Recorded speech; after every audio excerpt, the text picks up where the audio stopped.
Ciri-ciri kapasitor keramik seperti yang ini ya, ini. Kemudian ini kapasitor keramik ini. Ciri-ciri dia mengalami kerusakan pada power supply switching. Jadi kita harus pahami dulu ciri-ciri sebuah kerusakan power supply untuk diagnosa awal teman-teman, sehingga dalam mereparasi kita akan menjadi lebih mudah. Jadi kita harus mengenali ciri-ciri ya. Jadi kerusakan kapasitor keramik ini harus kita tahu ciri-cirinya untuk diagnosa awal teman-teman. Jadi diagnosa awal harus kita ketahui ciri-ciri akibatnya, akibat dari kerusakan si kapasitor keramik. Jadi yang pertama, power supply-nya mati total. Jadi teman-teman, dia bisa mati total karena dia berada di sini teman-teman. Feedback ini. Itu yang mana? Dia yang ini teman-teman, ini ya. Ini di jalur ini. Feedback yang ini. Jadi antara sekunder dan primer itu lewat optocoupler ini ya, ada jalur feedbacknya. Oke. Jadi sangat mudah kalau kita sudah mengetahuinya, ciri-ciri si keramiknya rusak. Jadi maksudnya apa?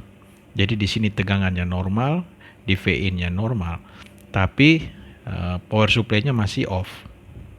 Dia masih off teman-teman. Jadi ini perlu diperhatikan karena kebanyakan sudah ganti IC PWM, sudah ganti MOSFET, tapi kalau ini rusak juga menjadi masalah. Oke.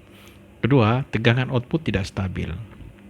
Jadi tegangan yang di sini teman-teman, ini dia harusnya secara grafik dia rata gini ya.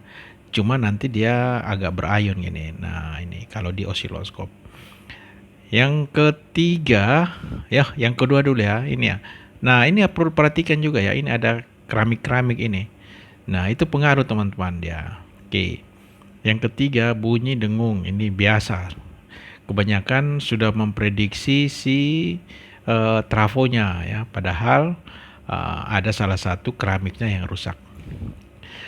Dan macam-macam teman-teman, di bagian primer teman-teman bisa melihat ini ada keramik di snubber.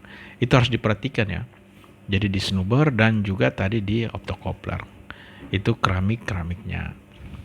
Yang keempat, power supply dia restart, proteksinya aktif. Karena tadi di feedback ya, di PWM tadi ya, itu pengaruhnya di sini. Yang kelima, power supply overhead. Jadi power supply overhead itu MOSFET-nya yang head, yang MOSFET-nya yang panas dan trafonya. Dan yang keenam, tegangan output melebihi normal atau overvolt ya. Overvolt. Kenapa bisa? Itu kembali tadi makanya di feedback yang tadi ya.